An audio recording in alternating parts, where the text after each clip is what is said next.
Because I love you. She took the arrow meant for him. One breath, she was laughing in the garden. The next, steel tore through her chest. Lady Glafira crumpled at the Duke's boots, her white silk drowning in red. He knelt, slow, almost careful. "Why?" he whispered. She smiled through the blood. "Because I love you, Vsevolod." His jaw tightened. Because what this dying woman did not know, what no one in the kingdom knew, was that Duke Vsevolod Razin had been planning her death since the night they wed. So why did his hands tremble now? Stay with me. The story begins in seconds, and trust me, you don't want to miss what he does next. Hit that subscribe button. You're going to need it. 3 months before the arrow, before the blood, before the question that broke him, Lady Glafira Volkonskaya stood at the tall window of Razin Manor, watching the snow fall across the frozen orchard. She was 19 years old, married 6 weeks, and already learning that silence had a sound. The house breathed it. Long corridors that swallowed footsteps. Servants who would not meet her eyes. A husband who had come to her bedroom only twice, then never again. "My lady?" Yefrosinya stood in the doorway, holding a folded shawl. She was older than Glafira by perhaps 10 years, with quiet hands and a face that had learned not to show much. She had been the only person in this house to smile at her since the wedding. "I told you, Yefrosinya, Glasha, when we are alone." "Glasha, then." The maid stepped in and laid the shawl across her shoulders. "The Duke has returned from the city." Glafira's chest tightened. 6 days he had been gone. 6 days she had wandered these rooms, practicing what she might say to him when he came back. Something light, something a clever wife might say. Something that would make him look at her the way he had at the altar, just for a moment, just before his eyes went cold again. "Has he asked for me?" Yefrosinya did not answer. That was an answer of its own. Glafira turned back to the snow. She thought of her father's house, the noise of it. Her brother Borislav arguing with their mother over breakfast, the dogs underfoot, the cook shouting at someone in the kitchen. A house that knew it was alive. She had been so proud that day when the offer came. A duke, a Razin. Her mother had wept. Her father had walked the length of the hall 3 times before he could speak. Nobody has asked Glafira what she felt. She had told herself she felt lucky. She had told herself she felt chosen. She had not understood then what it meant to be chosen by a man who did not want to be married. "Glasha." Yefrosinya's voice dropped. "There is something I must tell you." "Tell me then." The maid hesitated, her hands twisted in her apron. "His Grace, he met with someone's in the city." "A woman." Glafira did not move. "Lady Praskovia Tarsova," Yefrosinya said. "They were seen together at the opera, and again the next night at the home of Count Lavrenti." The name was a stone dropped into water. Glafira had heard it once, only once, at her own wedding feast. An old aunt of the Duke's had murmured it across the table, and the Duke had set down his glass so quietly that Glafira had known, even then, that the name mattered. "Thank you for telling me," she said. Her voice came out steady. She did not know how. "Glasha, there is more. The men who came with him from the city. They are not his usual guards. They wear no colors, and they speak to no one. Then we will be careful what we say in front of them. Glasha, go and see if he wants supper. I will dress for dinner." Yefrosinya bowed her head and left. The door closed with the smallest sound, and Glafira stood alone in the long room with the snow falling beyond the glass. For the first time since her wedding night, she understood that something in this house was waiting for her, watching, patient as a wolf in a long winter. She did not go down for dinner. He sent for her anyway. Duke Vsevolod Razin was sitting by the fire when she entered, still in his riding clothes, a glass of wine warming between his hands. He was tall and dark and 28 years old, and the firelight caught the gold at his cuffs and the cold at the back of his eyes. "You did not come to dinner," he said. "I was unwell. You look well. I am better." He sat down. He stood.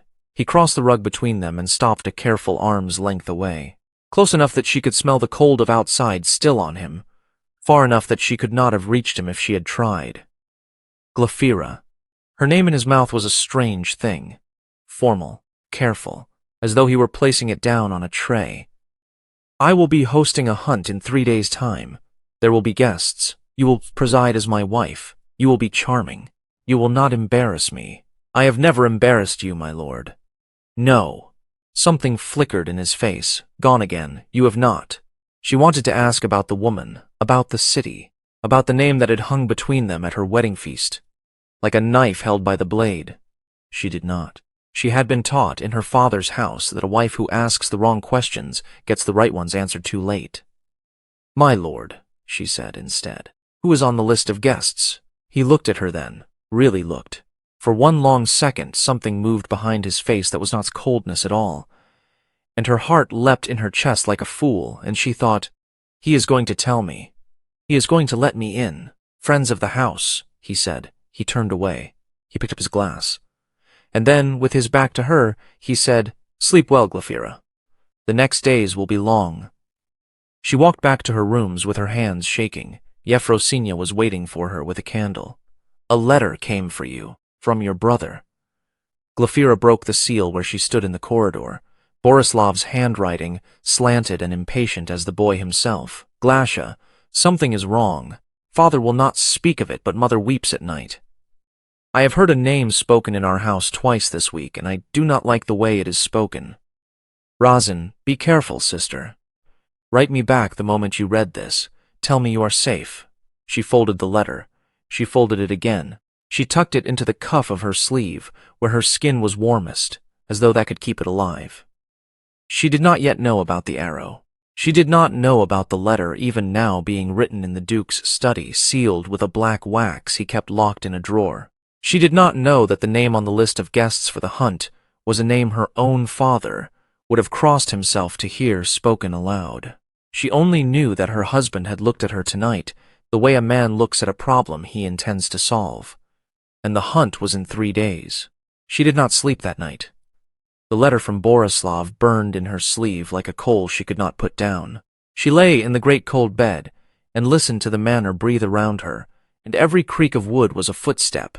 Every settling beam was a door, opening somewhere far away.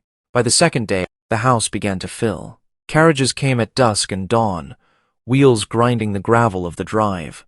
Servants she had never seen before moved through the corridors with cases and trunks and quiet purpose. The Duke did not introduce her to any of them. He passed her on the stairs once, inclined his head a fraction, and was gone before she could speak. She watched from the window, counted the guests as they arrived. 12, then 16, then 20. 20 strangers in her house, and her husband had not yet said one of their names to her. On the morning of the 3rd day she dressed for the hunt. Yefrosinya laced her into the green riding habit, with quiet hands. Glafira watched her in the mirror. Yefrosinya, yes, Glasha. If something were to happen to me in this house, would you write to my brother? The maid's hands stopped on the laces. For a long moment she did not move at all. Nothing will happen to you, my lady. Yefrosinya, I would write to him. Tonight, if anything happens tonight, you do not wait until morning. You ride yourself if you have to. Glasha, you are frightening me. Good. Glafira met her own eyes in the mirror and was surprised by how steady they were. Be frightened. Be frightened enough to do as I ask. She went down to the hall. The guests were assembling by the great doors, drawing on gloves, laughing the loud, confident laughter of people who have known each other a long time and never been told no. Glafira walked among them with her chin raised and her hands cold inside her gloves. She nodded at faces she had never seen. She smiled at compliments paid in voices that did not match the eyes that paid them, and then she saw her, a woman in red, standing slightly apart from the others, the way a candle stands apart from a fire. She was older than Glafira, perhaps 25, with black hair coiled at the nape of her neck and a mouth made for refusing things. She was looking at the Duke across the hall, and the Duke was not looking back, and somehow that was worse than if he had been. Lady Praskovia Tarsova.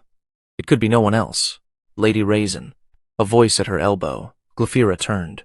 A tall man, grey at the temples, dressed too well to be only a guest. We have not been introduced. Count Lavrenti, at your service. Her breath went out of her. You are kind to introduce yourself, Count. I have heard much of you. His smile was thin. His eyes moved across her face, the way a buyer's eyes move across a horse at market. The Duke has been most fortunate. You are too generous. Not at all. I knew his first betrothed, you see.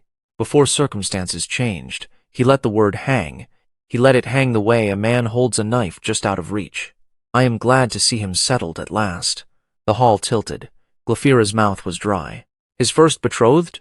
Ah, Count Lavrenti's smile widened. He has not told you. Of course he has not. He leaned in, just a fraction, and his voice dropped to a private kindness that was not kind at all. Do enjoy the hunt today, Lady Razin. The forest can be very interesting at this time of year. Things happen there, things one would not expect. He bowed. He moved on.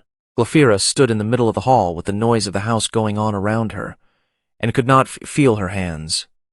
A first betrothed, a woman nobody had told her about, a woman whose name even Yefrosinya, who knew every whisper of this house, had not spoken.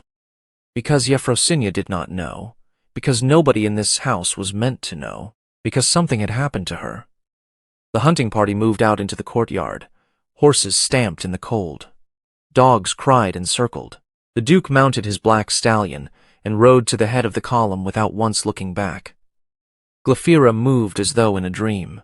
She let a groom help her up onto her own source, a quiet gray mare she had ridden once before. She took the reins. She joined the column. She was a small green shape in a sea of red coats and dark wool, and nobody was looking at her, and that, she realized, was the point. She fell back as they entered the forest. She fell back deliberately. The party stretched out along the bridle path, voices growing distant, hooves muffled by snow. She let her mare slow until she was at the rear with 2 grooms and a single rider in a dark coat she did not recognize. The rider in the dark coat looked at her. He did not nod, he did not smile. He simply looked, the way a man looks at a thing he has been told to watch. Glafira's heart began to beat very fast and very quiet. She thought of her father's house, the dogs underfoot, Borislav laughing at the breakfast table, the smell of her mother's bread.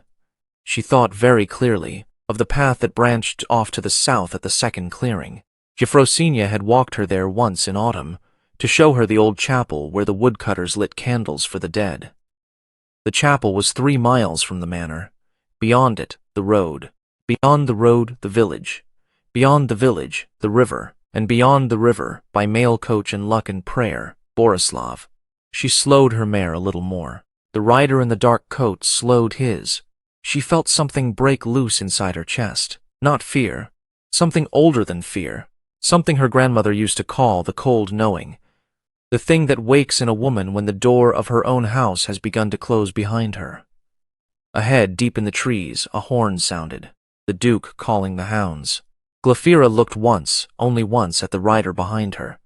She held his eyes. She let him see that she had seen him, and then she pulled the reins hard to the left and drove her heels into the mare's flank and was gone into the trees.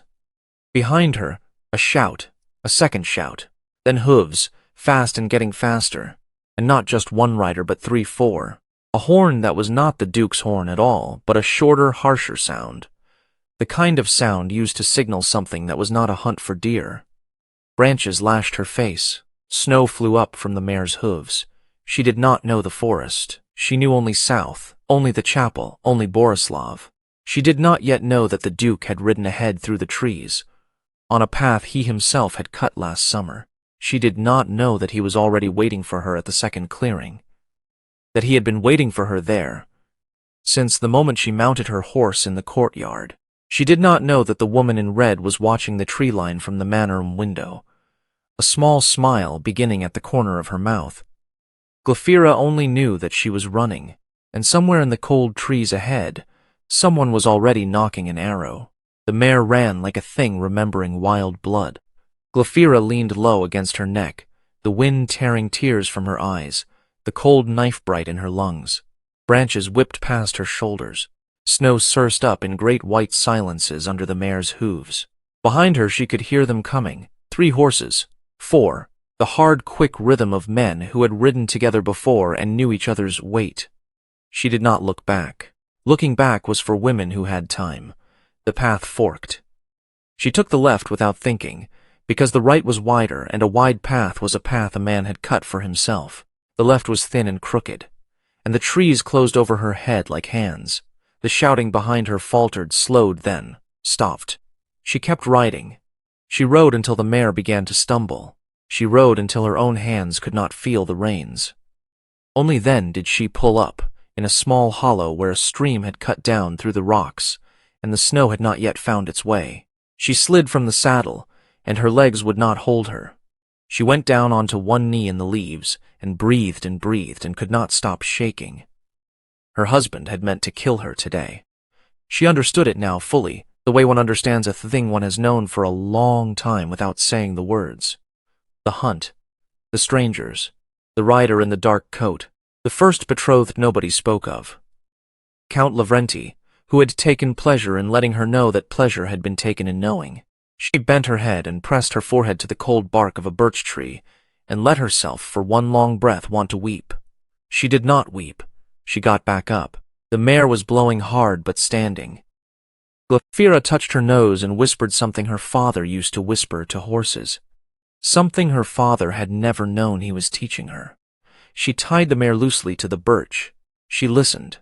The forest gave her nothing. No hooves, no horns. Only the small, soft tick of snow falling from a high branch somewhere. She did not trust it. The Duke had ridden ahead, she was sure of it now. Sure, with a certainty that came from somewhere behind her ribs. He was not chasing her. He was waiting for her. And the men who had been chasing her had stopped because she had taken a path that led where he wanted her to go anyway. She would not give him that. She turned the mare. She went back the way she had come, slow, careful, her heart a small fierce drum in her throat. When she came to the fork, she took neither path.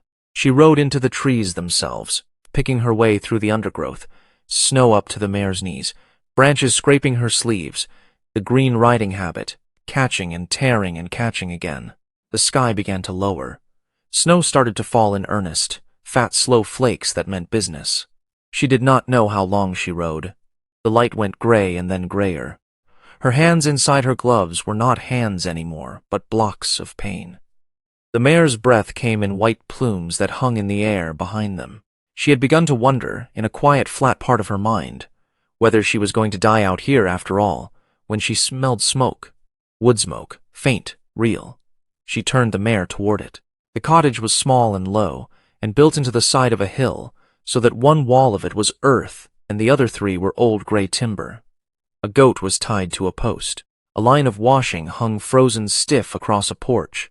Smoke came thin and steady from a chimney that had been mended more than once. The door opened before she had time to knock. The woman who stood in the doorway was perhaps 60. She wore a man's coat over a long gray dress. Her hair was white, and her eyes were the color of river ice, and she looked at Glafira for one long moment and then said, simply, "Come inside, child. You are letting the warm out." Glafira did not move. "Who are you? A woman with a fire and broth on the stove. Who are you? A woman who has been hunted today." The old woman's eyes did not flicker. "Then come inside quickly," she said, "and bring the mare around to the back." Her name was Yevdokia. She did not give a surname, and Glafira did not ask. She unsaddled the mare herself and rubbed her down with straw, while Glafira stood numb in the warm small kitchen and tried to remember how to be a person in a room.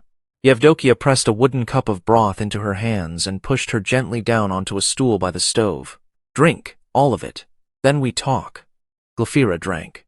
The broth was salty and hot and tasted of bones and onions, and a herb she did not know, and after the third swallow she began, finally, to weep, quiet and steady, tears running down her face into the cup. Yevdokia did not look away and did not comfort her. She only waited. When Glafira could speak again, she said, "My husband tried to kill me today. I know." Glafira's head came up. The old woman was sitting across from her at the small scarred table, her hands folded around her own cup. Riverfeist's eyes were soft, and they were not soft at all. "You knew," Glafira said. "I knew he would try. I did not know it would be today." "How?" "Sit, drink. I will tell you what I can." She'd been a nurse once in the Razin house. She had nursed the Duke himself when he was a boy of 7, with a fever that had nearly killed him. She had nursed his mother through the long, slow illness that had. She had been turned out of the house 11 years ago by the old Duke, Vsevolod's father, for asking a question she should not have asked. "What question?" "I asked what had happened to the girl in the East Wing." Glafira set the cup down very carefully. There was a girl. There was always a girl in that house. There was the girl he was to marry before you. Anzelika Modestova, a merchant's daughter, beautiful as a winter morning, and stupid in the way of a girl who has never been told no. She came to the house in the spring. By the autumn she was dead. How did she die? They said she fell from a horse, and she did not. She did fall from a horse, child. The question is what had been done to the horse, and who had ridden out with her that morning, and why the man who rode out with her came home alone and would not look anyone in the eye for a month afterwards. The kitchen was very quiet. The stove ticked, outside the snow fell. Why, Glafira said. Why what, child? Why does he do this? Why did he marry me only to kill me? What is it he wants? Yevdokia looked at her for a long time. It is not him, she said at last. Or it is not only him. There is a debt his father made, that he is paying. There is a man behind all of this who has wanted the Razin lands for 30 years, and the price of those lands has always been a Razin wife in the ground. Count Lavrenti. The old woman's hand tightened on her cup. You have met him, today. Then you do not have much time. He does not introduce himself to a woman he intends to let live.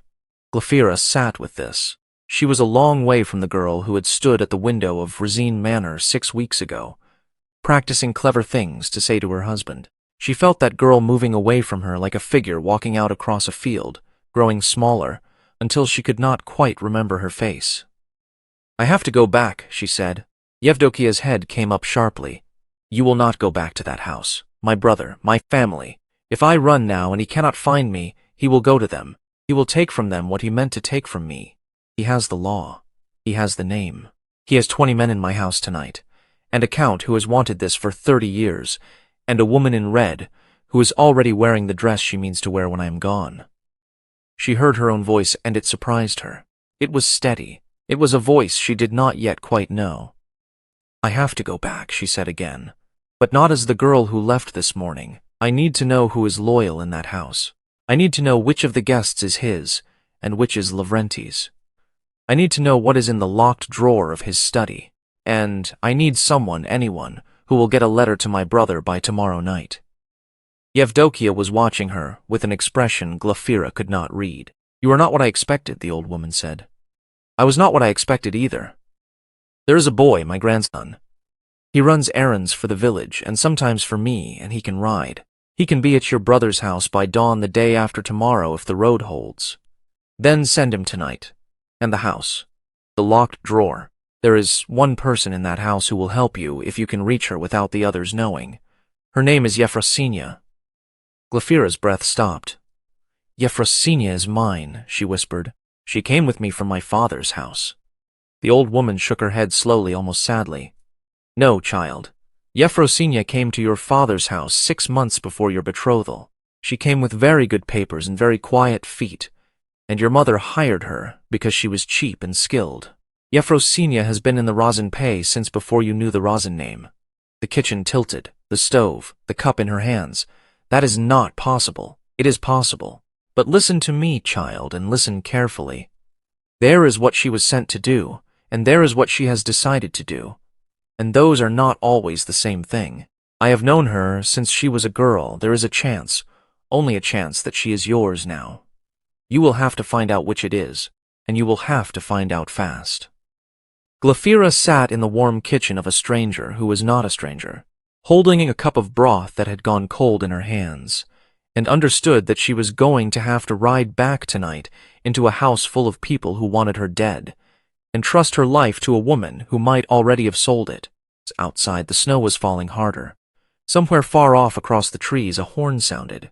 It was not a hunting horn. It was a signal, and it was answered, faint and clear, from somewhere much closer than she had thought possible.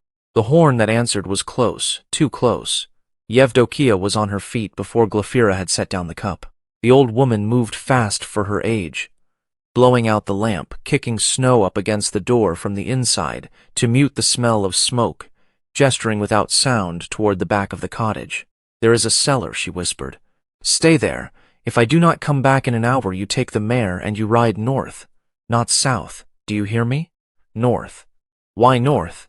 Because south is where they expect a frightened woman to go. The cellar smelled of earth and stored apples. Glafira crouched in the dark and listened to the snow, muffling the world above her, and counted her own heartbeat to keep from screaming. She heard voices at the door. A man's voice. Yevdokia's voice, quiet and surprised in exactly the right way. A laugh. The voices moved away. A horse moved off. The old woman came down the cellar steps with a lamp. He was looking for a woman in green riding a gray mare. I said I had seen nothing but wolves and weather. He believed me because he is the kind of man who believes old women are simple. Get up now. We have less time than I thought. They burned the green riding habit in the stove. Yevdoki gave her a dark gray wool dress that had belonged to a daughter long married, and a heavy black cloak that smelled of cedar and thyme. They cut her hair to her shoulders with kitchen shears. When Glafira looked at herself in the small spotted mirror, she did not recognize the woman looking back, and that, she understood, was the point. The grandson was sent on the fastest horse with a letter sewn into the lining of his coat. He was 15, and his name was Modest, and he kissed his grandmother once on the forehead and rode out into the snow without looking back. Glafira rode back to Razin Manor by the woodcutter's path that nobody used in winter. She came in through the kitchens at the dark hour before dawn, when even the cooks were asleep, and the only soul awake in the long, cold corridor was a single tallow candle burning beside a single waiting woman. Yefrosinia stood up when she saw her. For one long second, neither of them moved. Then Yefrosinia crossed the corridor in 3 steps and dropped to her knees on the stone floor and pressed her forehead to the back of Glafira's frozen hand, and Glafira felt the maid's shoulders shake and felt the wet of tears against her wrist, and understood, with a small, clean certainty, what the answer was. "I know who you were sent here to be," Glafira said, very quiet. "Tell me who you are now." "Yours, Glasha, God help me, yours." "Then get up. We do not have time for floors." The Duke's study was at the end of the east corridor, and the lock on the drawer was a small French lock that Yefrosinia, it turned out, had been picking since she was 12 years old. The drawer slid open without sound. Inside were 3 things. A letter from Count Lavrenti, dated 4 months ago, in a hand so confident it had not even bothered to disguise itself. It instructed the Duke that the new bride was to be dead by the spring, that the manor was to be such that no question could be raised against the Razin name, and that failure to comply would result in the immediate release of the pers, the boy, and the night of June the 11th. A second letter never sent, in the Duke's own hand. "I cannot. I have tried and I cannot. Find another way or take what you have on me and ruin me with it. I will not put a second girl in the ground for you." And beneath both letters, a small painted miniature in a silver frame.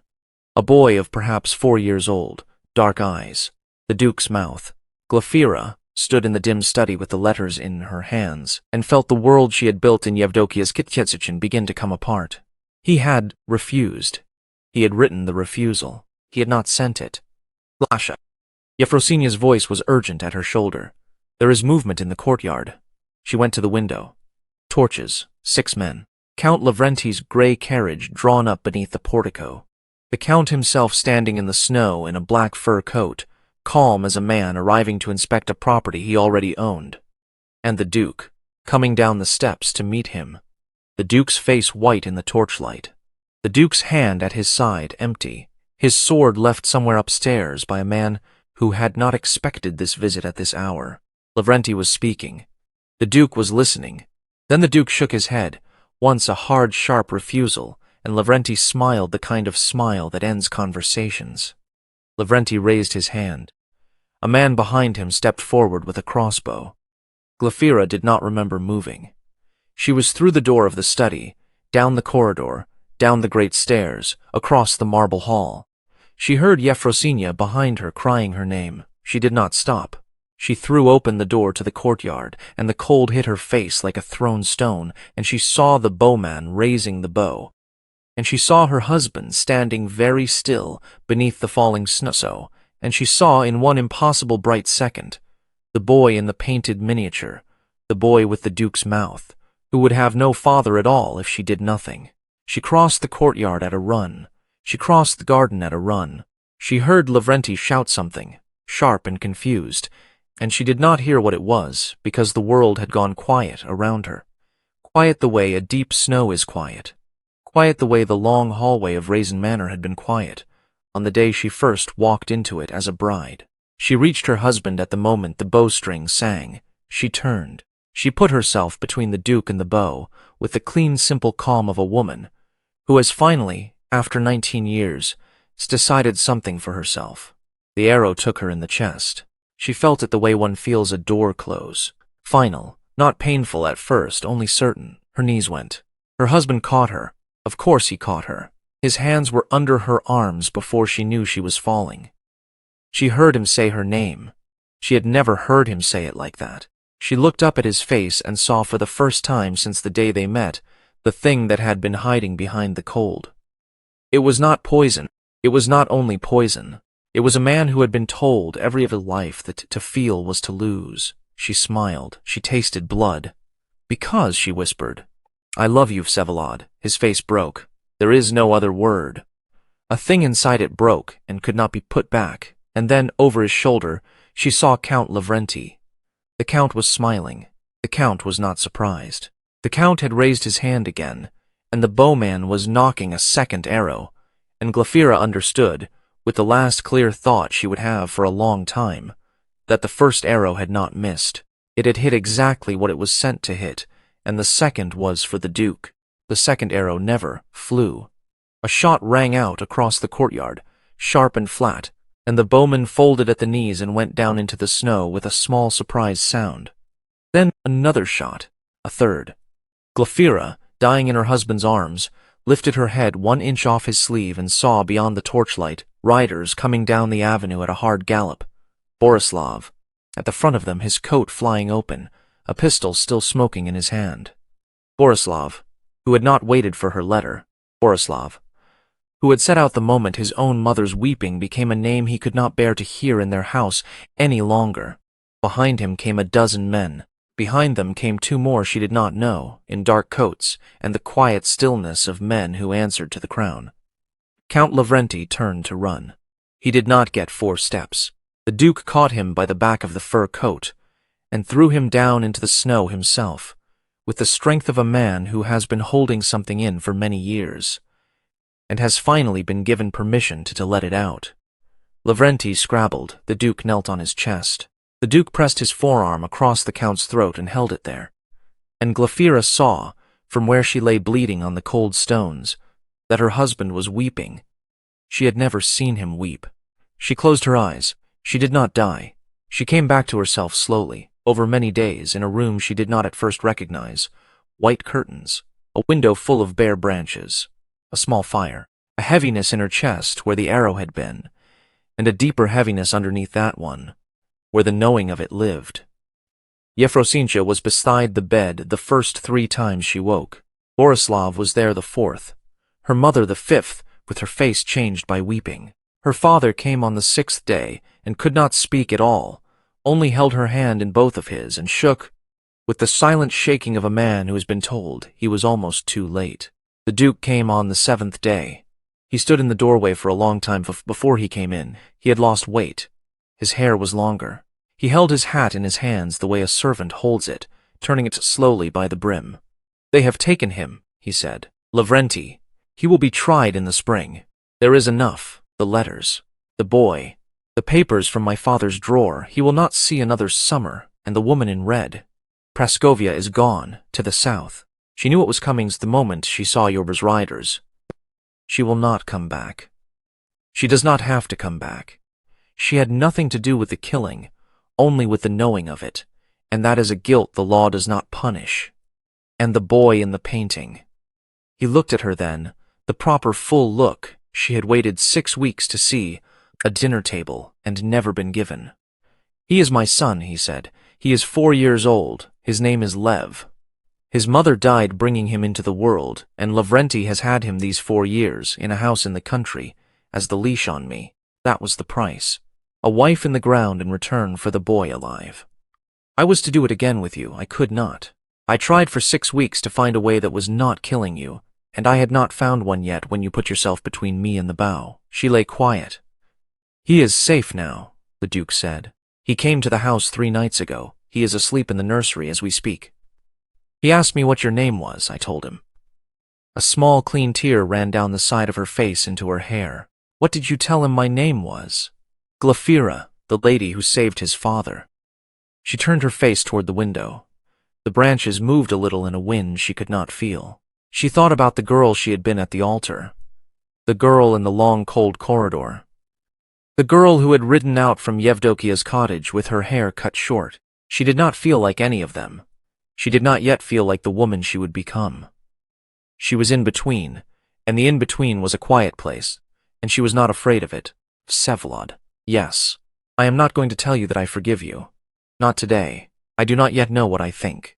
I only know that I am alive, and you are alive, and there is a small boy down the hall who has no mother. Glafira.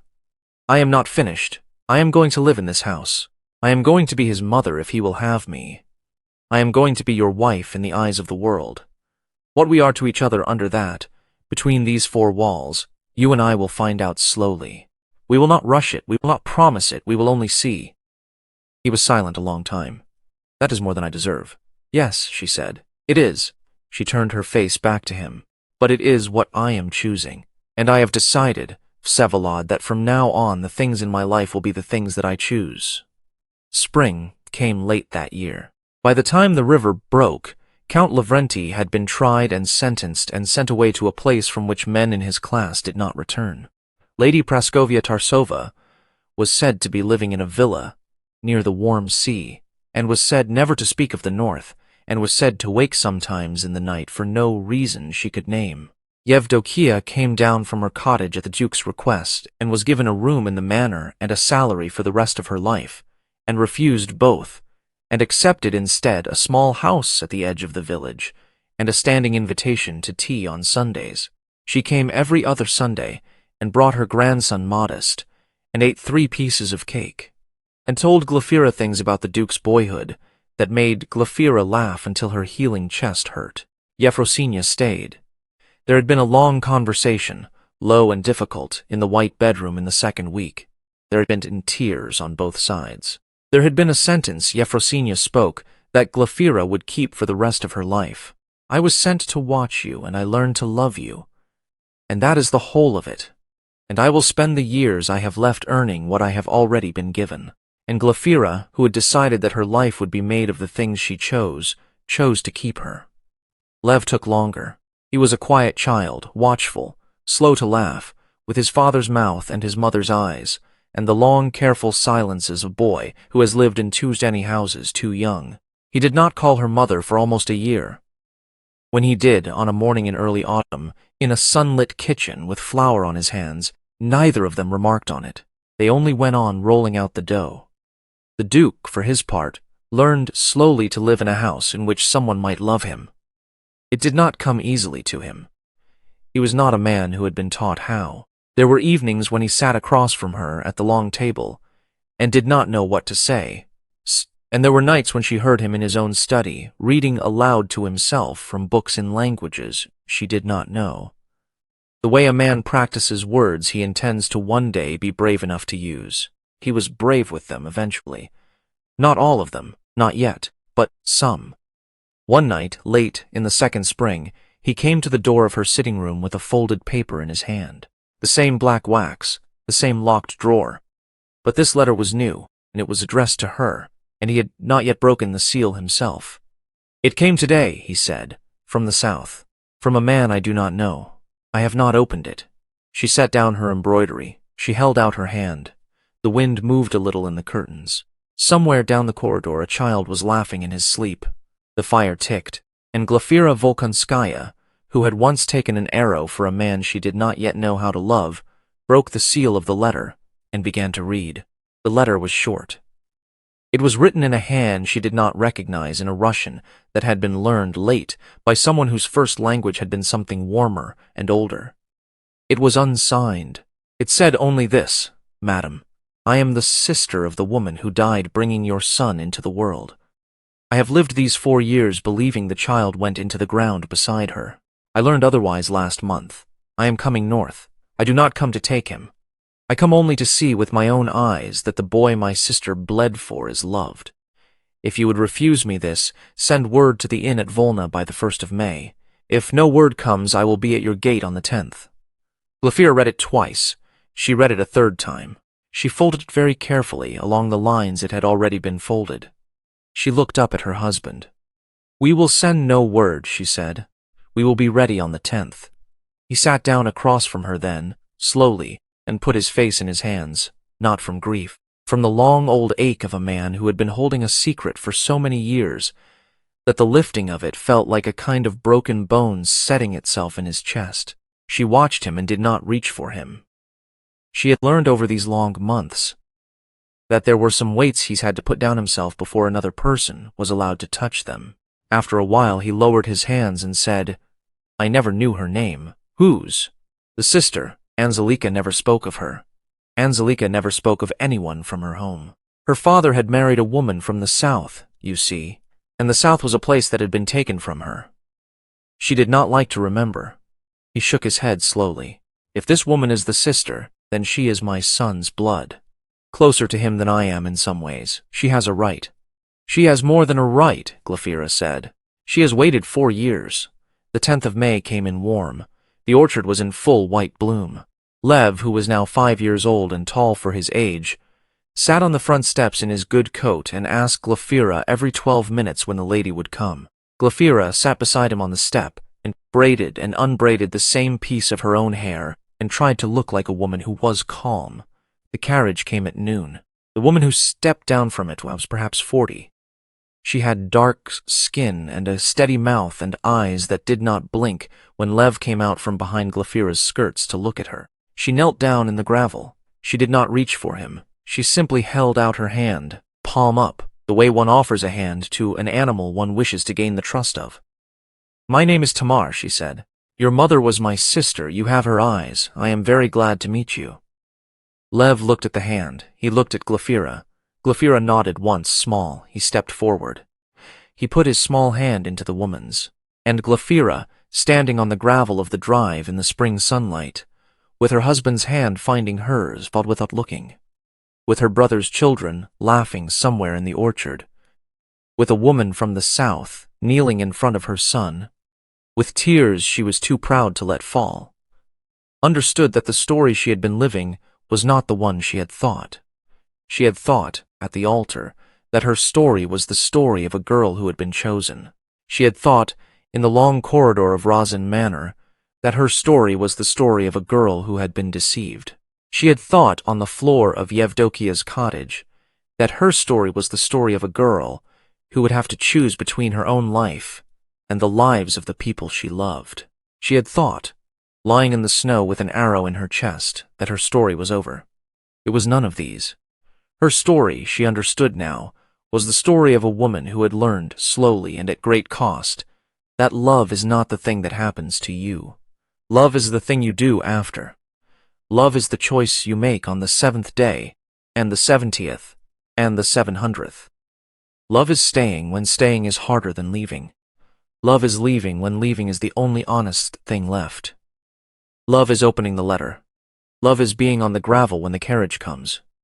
She did not know what came next.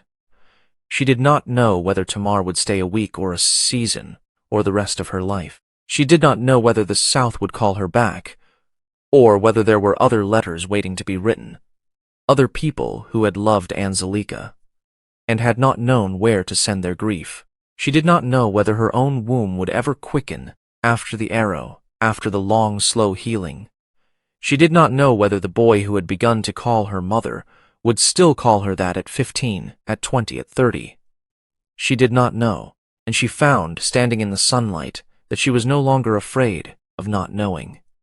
That was the part of her that had changed. Not the bravery which she had always had, hidden, even when she did not know its name. Not the love which was new and was learning itself. The part that had changed was the part that had once needed to know, the part that had stood at the window and rehearsed clever things to say to a husband who would not look at her, because she had believed that if she only said the right words, in the right order, the world would tell her where she stood in it. She no longer needed the world to tell her where she stood. She stood where she chose to stand. She stood here on this gravel, on this spring afternoon, holding her husband's hand, watching her son meet his aunt. And that was enough, and it was hers. And no one could take it from her without taking it through her. And they had tried, and she was still standing. That, she thought, is the whole secret. That is what no one tells the girls in their wedding gowns. They tell them they will be chosen. They tell them they will be loved. They do not tell them that the love and the choosing are theirs in the end, and not given by another, and that this is the better news. Because what is given can be taken, and what is yours cannot. She squeezed her husband's hand. He squeezed back. That is where I will leave them for now. On the gravel in the orchard, in the spring sunlight, with the white blossoms falling slow around them like a kinder snow than the one that began this story. Lady Glafira Volkonskaya. Duke Vsevolod Razin. A small boy with his mother's eyes meeting an aunt he never knew he had. A house that had once been silent, learning slowly the noise of being alive. There is more, of course. There always is. Lavrenti had men, and some of those men were not caught. And one of them remembered, very clearly, the face of the woman in green who had ridden out of the forest the day everything fell apart. And the woman in red, far away in her warm villa, was not as quiet as the world believed. And there was a name written once on a page in Lavrenti's locked drawer that nobody had yet asked Vsevolod about. A name that, when the time came, would change everything again, but that is for another day.